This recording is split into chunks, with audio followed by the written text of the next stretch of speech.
99 anni dall'arrivo dei Bersaglieri in Italia, a Trieste, del 3 novembre del 18, momento significativo in attesa del centenario dell'anno prossimo. E, insomma, 99 anni che sono passati in modo alternante, con un grande entusiasmo dell'arrivo in Italia, il periodo poi tra le due guerre tragico, la seconda guerra mondiale, una storia molto complessa e che però dobbiamo ricordarci quanto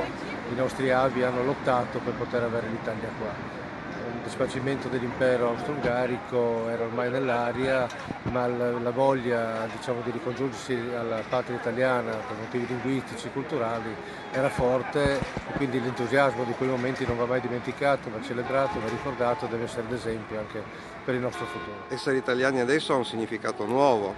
Essere italiani adesso ha un significato nuovo grazie a un'Europa che deve essere sempre più forte e sempre più unita, un'Europa che ci ha dato stabilità e pace, tutti i paesi che ci hanno aderito fin dal primo momento, però bisogna lavorarci sempre, perché l'Europa non deve né annullare le identità, ma